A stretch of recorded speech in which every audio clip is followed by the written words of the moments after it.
Tom Reynolds always had a dream, a simple, peaceful dream. He wanted a place where he could escape the noise and chaos of city life, a place that felt like a slice of heaven on earth. For years he worked hard, saved every penny he could, and finally one day his dream came true. He bought a beautiful piece of land, a lake ranch nestled in the hills just outside of town. It was everything he'd ever imagined and more. The heart of the property was a stunning freshwater lake. On sunny days, the water shimmered so brightly it almost looked like liquid gold. The air smelled fresh, the trees rustled gently in the breeze, and birds chirped happily as if welcoming him to their home. Tom couldn't believe this was now his. He spent hours walking around the property, taking in every detail, the way the sunlight danced on the water, the soft crunch of leaves underfoot, and the distant hum of nature all around him. But Tom didn't want to keep this paradise to himself. He loved fishing, and he knew plenty of other people who did too. So, he started inviting friends over for weekend trips. At first it was just a few close buddies, guys he'd known since high school and co-workers from his job. They'd bring their rods, set up chairs by the lake, and spend hours chatting while waiting for a bite. Those weekends became something everyone looked forward to.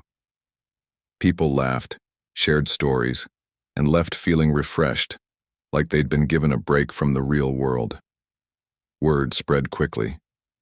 Friends told other friends about Tom's magical lake ranch. Before long, more people were asking if they could come along. Sure, Tom said with a smile. The more, the merrier. He didn't mind sharing his little piece of heaven. Fact, he enjoyed seeing how much joy it brought to others. As the group grew, Tom realized he needed to organize things better. He started charging a small fee, not because he wanted to make money, but because maintaining the ranch wasn't cheap. There were repairs to be done, supplies to buy, and permits to take care of. Everyone understood and no one complained. After all, the experience was worth every penny. The fees covered basic expenses, and whatever was left over went right back into improving the ranch. Tom added picnic tables, built a small dock for fishing, and even installed solar-powered lights along the trails so people could enjoy evening walks safely. Things were going great, or so Tom thought. What he didn't realize was that not everyone in the neighborhood shared his enthusiasm. Some members of the Homeowners Association, HOA, had caught wind of what was happening at the lake ranch. To them, it didn't look like a bunch of friends enjoying a weekend getaway. It looked suspiciously like a business. And according to the HOA rules, running any kind of commercial activity within the community was strictly forbidden. One afternoon, Tom came home to find an official-looking letter stuck to his front door. His heart sank as he read through it. The HOA was demanding that he stop operating his fishing club immediately or face fines. Fines? Tom couldn't believe what he was reading. This wasn't a business. It was a passion project, a way to share something special with others. How could anyone see it as anything else? For days, Tom wrestled with the situation. He felt cornered. Shutting down the club seemed unthinkable. It had become such an important part of his life and the lives of so many others. But fighting, the HOA, that sounded impossible. They were powerful, well-connected, and known for being relentless when it came to enforcing their rules. Tom knew he couldn't win a direct confrontation. He needed another solution. Then one night, while lying awake thinking about the problem, an idea struck him. What if he turned the entire property into a wildlife reserve? He'd heard about people doing similar things, registering their land as protected areas for plants and animals. Not only would it align perfectly with his love for nature, but it might also give him some legal protection against the HOA. If the ranch was officially recognized as a conservation site, they wouldn't have much ground to stand on anymore. Excited by the possibility, Tom began researching how to make it happen. He learned that registering land as a wildlife reserve required a lot of work, documenting the local ecosystem, consulting experts, and meeting strict criteria. But none of that scared him. If anything, it made him more determined. Transforming the ranch into a reserve would mean protecting not just his dream but also the countless creatures who called the lake home. It was a chance to do something truly meaningful. Still, the road ahead wouldn't be easy. The HOA wasn't going to back down without a fight. Their letters kept coming, each one more threatening than the last. Neighbors who used to wave hello now avoided eye contact. Signs popped up around the area calling him a troublemaker. Despite the pressure, Tom refused to give up. He reminded himself why he'd bought the ranch in the first place: to create a sanctuary, a place where people and nature could coexist peacefully. That vision was worth fighting for. Little did he know, this decision would lead to a battle unlike anything he'd ever faced. But deep down, he knew one thing for sure. No matter what happened, he wouldn't let anyone take away his dream. Tom's idea of turning the lake ranch into a wildlife reserve wasn't just a fleeting thought. It was a lifeline. He clung to it with everything he had because, honestly, he didn't see any other way out. Sure, the HOA had thrown him a curveball, but Tom wasn't the kind of person to roll over and give up. If anything, challenges like this only made him dig his heels in deeper. So he rolled up his sleeves and got to work. The first step was understanding what it actually meant to register land as a wildlife reserve. Tom wasn't an expert on environmental law or conservation, so he started by reading everything he could find online. He learned that reserves were protected areas meant to preserve ecosystems and provide safe habitats for plants and animals. They also came with certain benefits, things like tax breaks, grants, and even legal protections against development or interference. For Tom, these perks weren't the main goal. They were just bonuses. What really excited him was the chance to do something meaningful for the environment while keeping his dream alive. But reading articles and watching videos wasn't enough. To make his case ironclad, Tom needed help from people who knew what they were talking about. He reached out to local biologists, ecologists, and conservationists. At first, some of them were skeptical. "You're doing this because of a dispute with the HOA?" one of them asked during a phone call. Tom admitted it was part of the reason, but quickly added, "Honestly, it's more than that. I love this place, and I want to protect it, not just for me, but for everyone." That honesty won them over.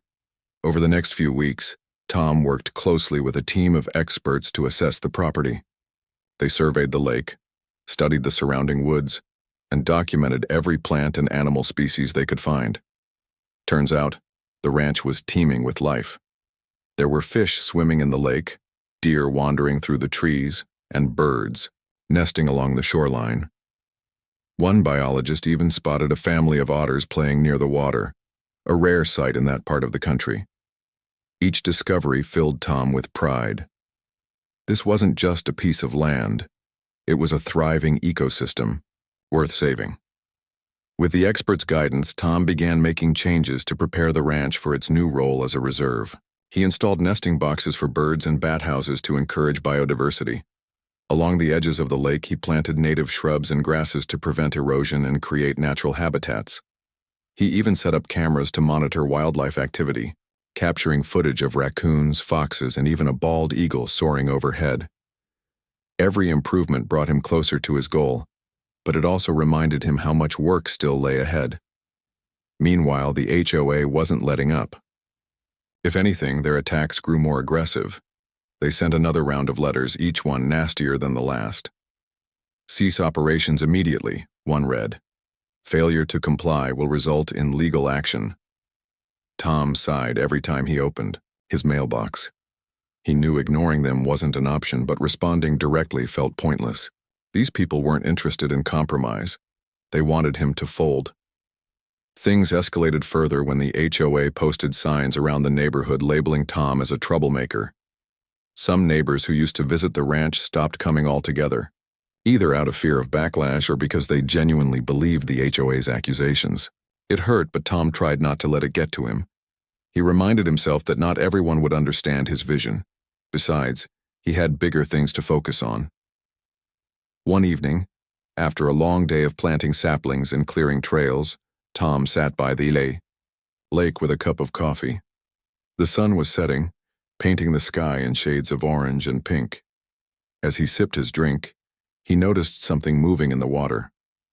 A mother duck was leading her ducklings across the lake, their tiny bodies bobbing. gently with the ripples. Watching them, Tom felt a wave of calm wash over him.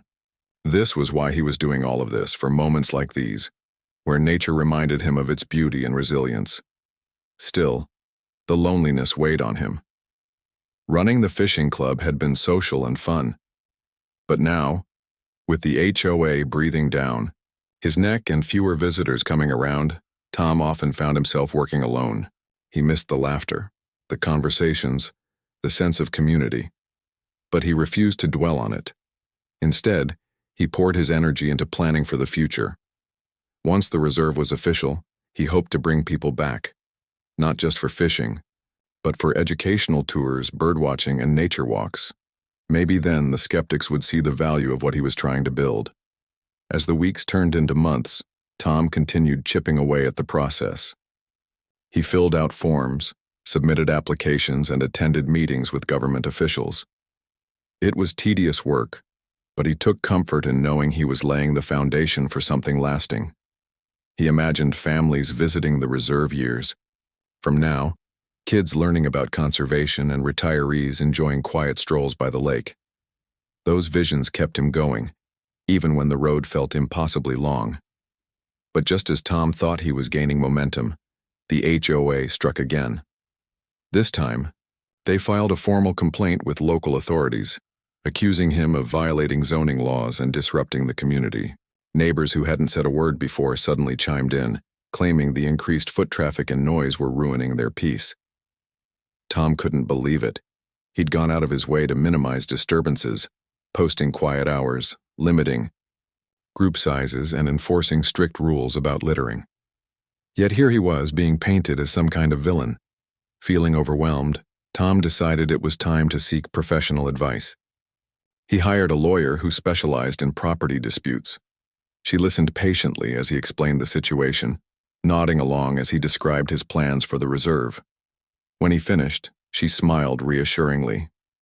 "You're on solid ground," she said. "Once the reserve is official, you'll have significant leverage, but until then we need to be strategic." Her words gave Tom hope, but they also came with a warning.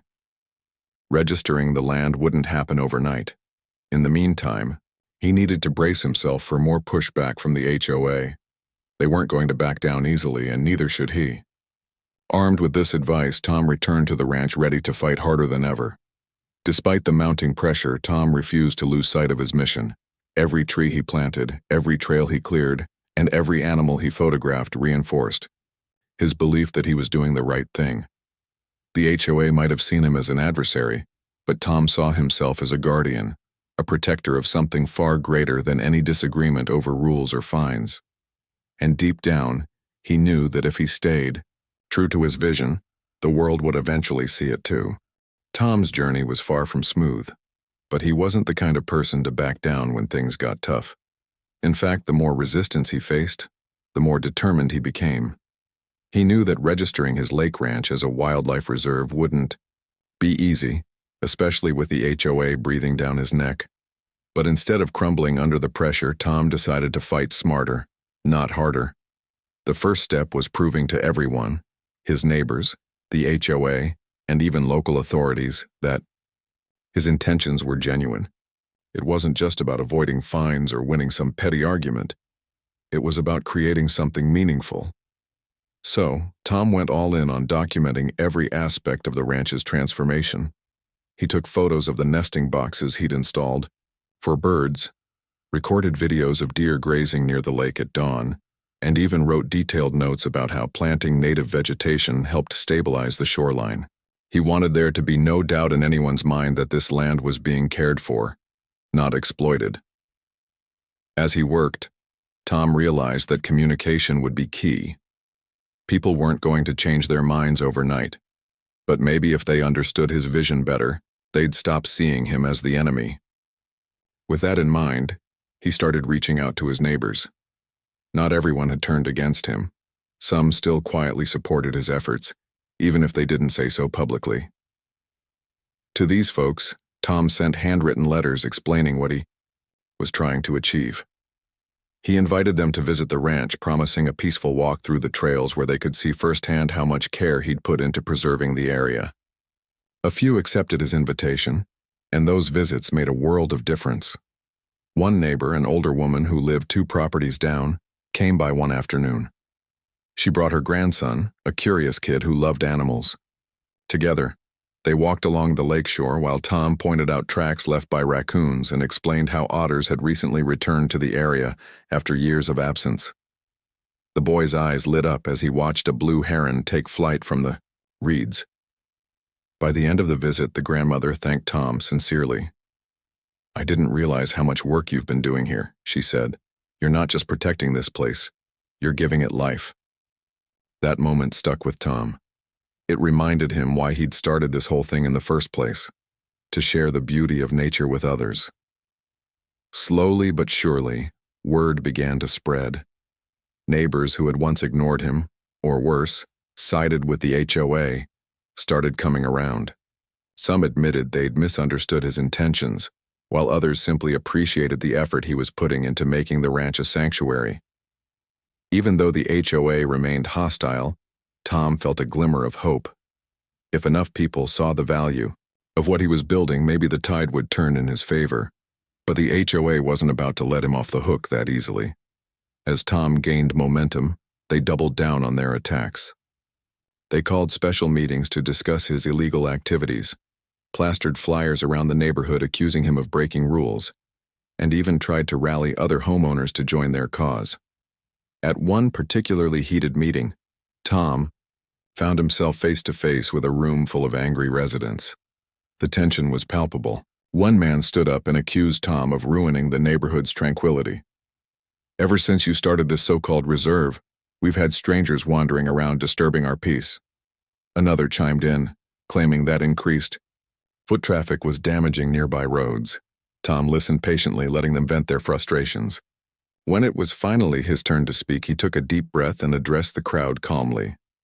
"I understand your concerns," he began, "and I want to assure you that I'm doing everything I can to minimize disruptions. But let's talk about what's really happening here. This isn't just my property. It's a haven for wildlife. Birds nest here, fish swim in the lake, and animals rely on this land to survive.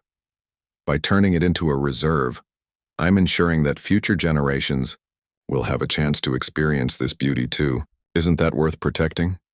His words didn't win over everyone, but they planted seeds of doubt in some minds. After the meeting, a few attendees approached him privately to ask questions. One man confessed that he'd always loved watching the sunsets over the lake, but hadn't realized how much work went into maintaining the ecosystem. Another admitted that her kids enjoyed spotting turtles and frogs during their walks.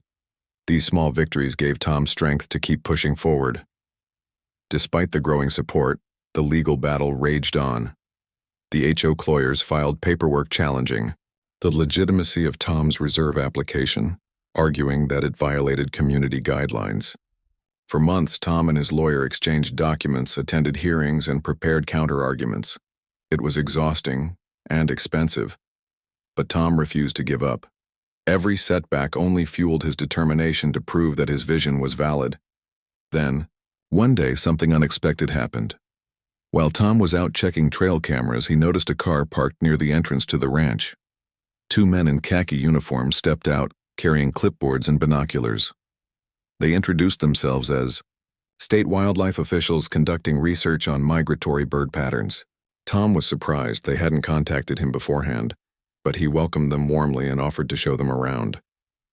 As they toured the property, the officials were visibly impressed. They marveled at the diversity of species thriving in such a small area and praised Tom for the conservation efforts he'd implemented. Before leaving, one of them handed Tom a business card. "We'd love to collaborate with you," he said. "This place has incredible potential as an educational site. Let us know if you're interested." Tom couldn't believe his luck. Not only had the officials validated his hard work, but they were offering to partner with him. Over the next few weeks, he met with representatives from the state wildlife department to discuss possibilities. Together, they brainstormed ideas for programs aimed at teaching local schools about ecology and conservation. Kids could learn about wetlands, observe birds in their natural habitat, and participate in hands-on restoration projects. It was exactly the kind of initiative Tom had dreamed of launching. Word of this development quickly spread throughout the community. Parents loved the idea of their children learning about nature firsthand, and retirees admired the tranquility the reserve promised to bring. Even some members of the HOA softened their stance, quietly acknowledging the potential benefits of having a protected area nearby. Public opinion was shifting, and Tom could feel the winds changing in his favor. Still, the HOA refused to back down.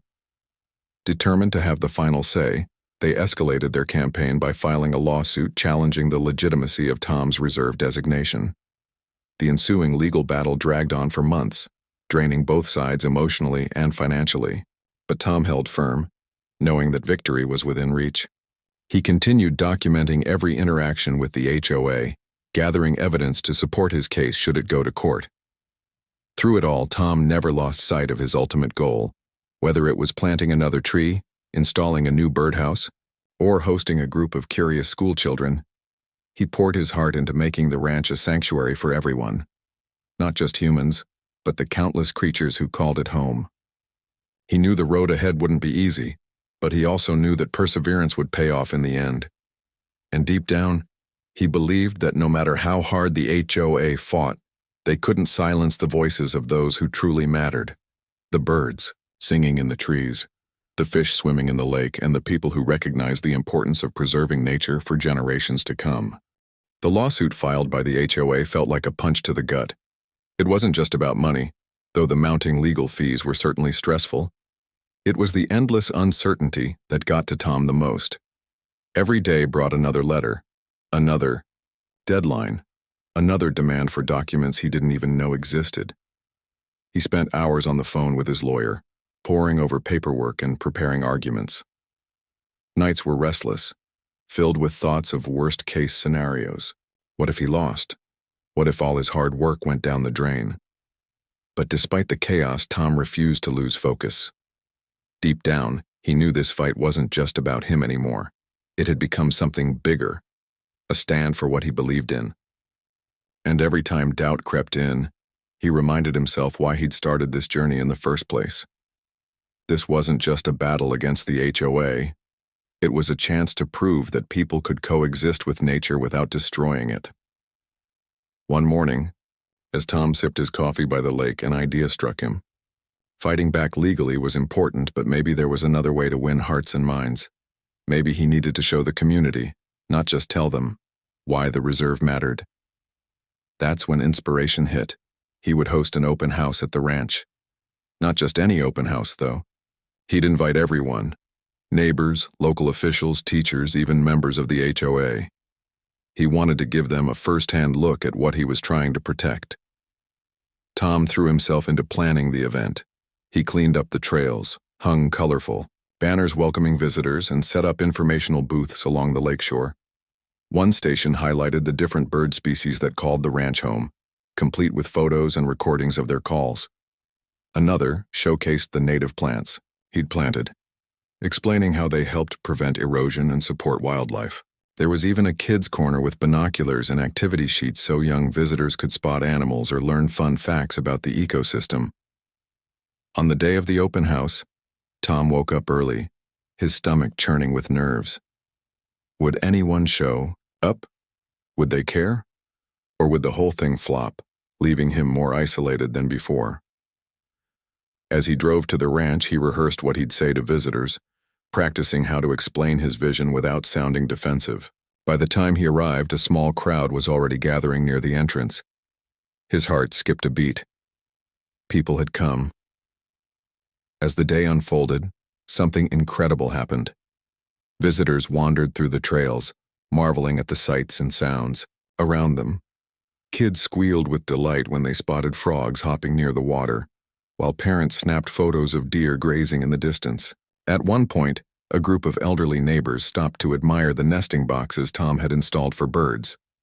"I had no idea you'd done all this," one of them said, shaking her head in amazement. "It's beautiful." Even some members of the HOA showed up, though they kept their distance at first. Tom greeted them warmly, inviting them to explore the property. To his surprise, a few actually did. They walked quietly along the trails, occasionally pausing to read the signs or ask questions about the conservation efforts. One man, who had been particularly vocal in opposing Tom, lingered by the lake for a long time, watching a pair of otters play in the shallows. When Tom approached him later, the man simply nodded and said, "This is nice. I see what you're trying to do."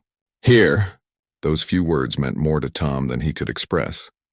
By the end of the day, dozens of people had visited the ranch, many leaving with smiles on their faces.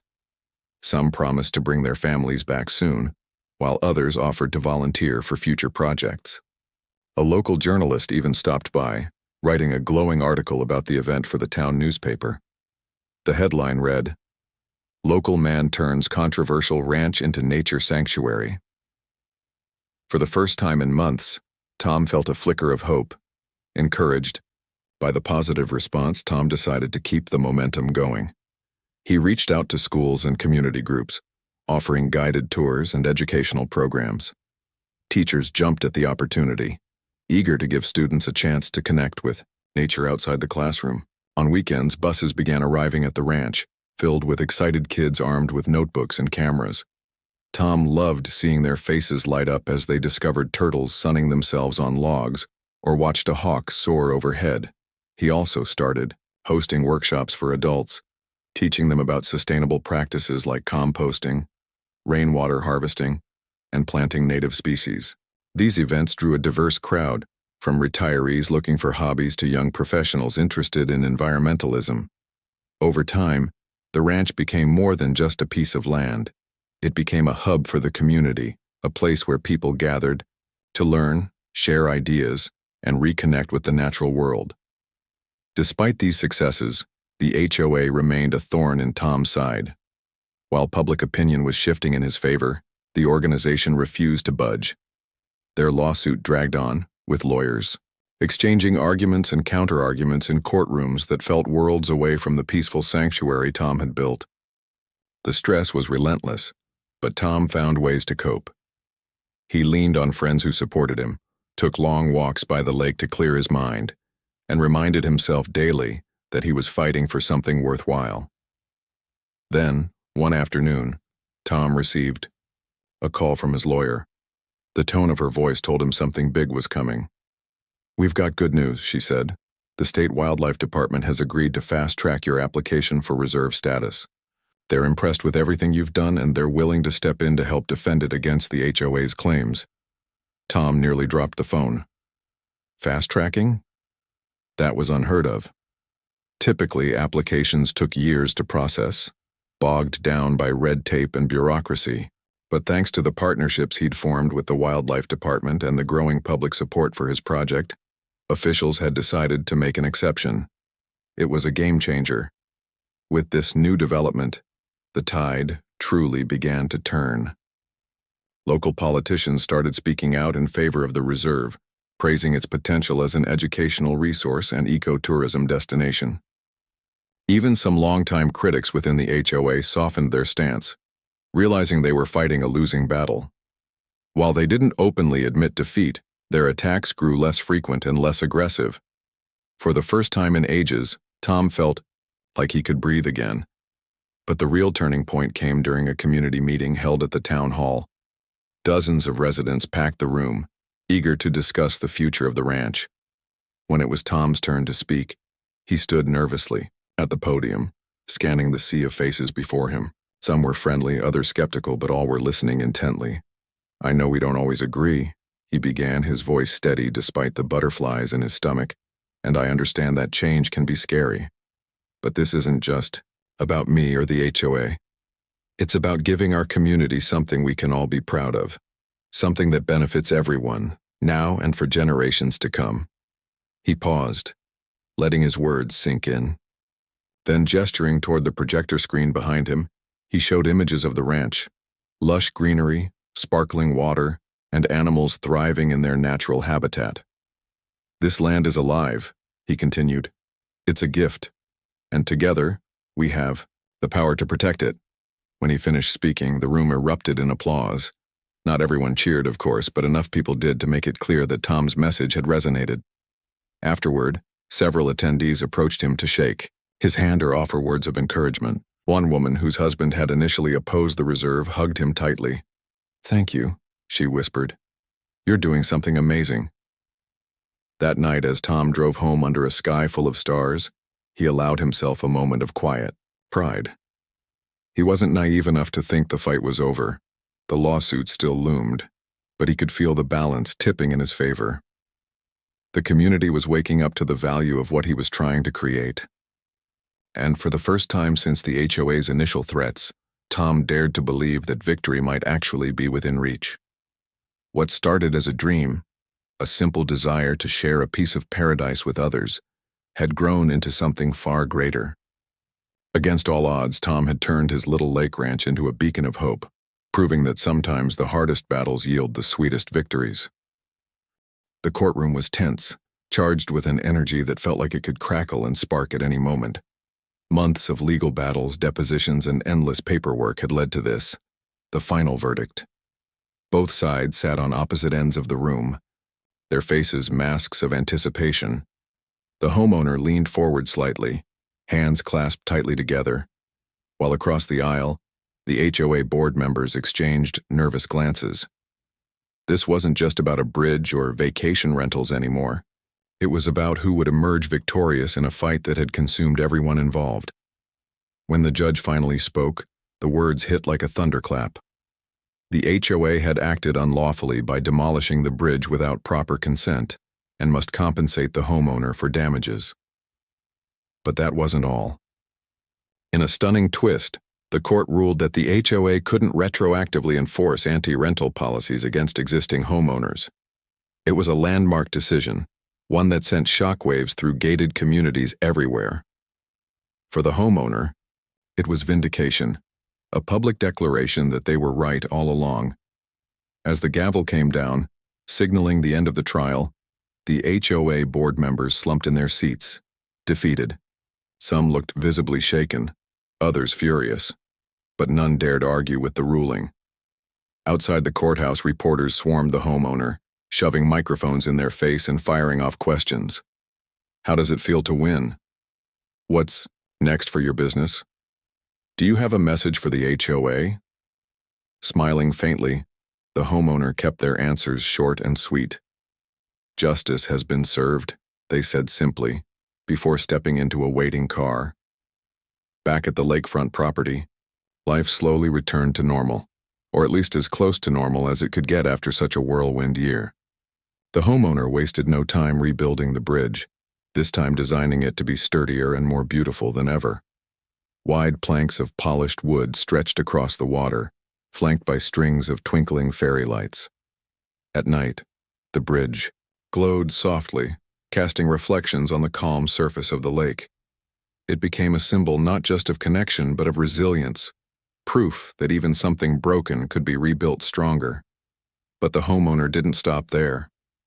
With the legal battle behind them, they doubled down on their vacation rental empire.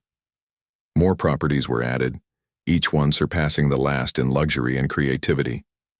One house featured a glass-walled living room that seemed to float above the lake, while another boasted a hidden wine cellar stocked with rare vintages. Guests raved about their stays, leaving glowing reviews that cemented the homeowner's reputation as a hospitality genius.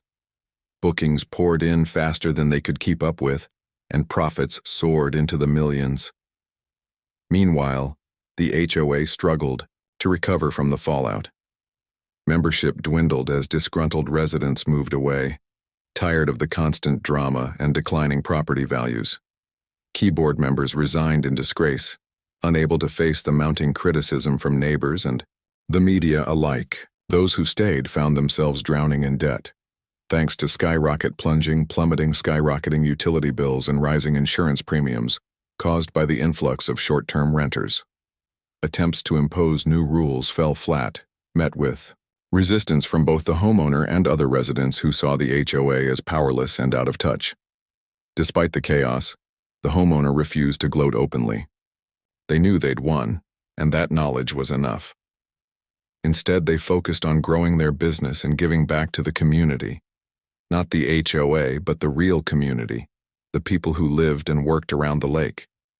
They partnered with local businesses to create jobs, hired neighborhood teens to help maintain the properties, and donated a portion of their earnings to environmental causes aimed at preserving the lake's natural beauty. Slowly but surely, they earned the respect and admiration of those who mattered most. One evening, months after the dust had settled, the homeowner stood on the newly rebuilt bridge, sipping champagne and watching the sunset paint the sky in shades of orange and pink. Behind them, laughter echoed from one of the rental properties, mingling with the gentle lapping of waves against the dock. Strangers lounged on plush couches, snapping photos and sharing stories, blissfully unaware of the battle that had taken place here just months before. For the homeowner, it was a moment of quiet triumph. They had taken on a corrupt system and come out on top, not because they sought revenge, but because they believed in fairness and justice. Sure, the journey had been messy, exhausting, and often painful, but looking back, they wouldn't change a thing. Every sleepless night, every heated argument, every ounce of effort had been worth it, because now, standing on that bridge, they realized something important. Sometimes the best revenge isn't destruction, it's creation. And so, as the sun dipped below the horizon and darkness settled over the lake, the homeowner smiled. They weren't just living well, they were thriving. Their dream home, once marred by conflict, had become a beacon of hope and possibility. The HOA might have destroyed the bridge, but they hadn't destroyed the spirit of the person who called this place home. If anything, they had ignited a fire that burned brighter than ever. In the distance, a boat drifted lazily across the water, its lantern casting a warm glow. Somewhere on the private island, an owl hooted softly, blending seamlessly with the hum of crickets and frogs. Life on the lake had returned to its peaceful rhythm, yet everything felt different now. The scars of the past remained, yes, but they were reminders of strength, resilience, and the power of fighting for what's right. As the stars began to twinkle overhead, the homeowner turned and walked back toward the house, their heart full and their mind at ease. Whatever challenges lay ahead, they knew they were ready to face them. After all, if they could take on an entire HOA and win, they could handle anything. This version wraps up the story with emotional depth, reflection, and a satisfying conclusion while maintaining engagement and relatability throughout. Let me know if you'd like further tweaks or adjustments.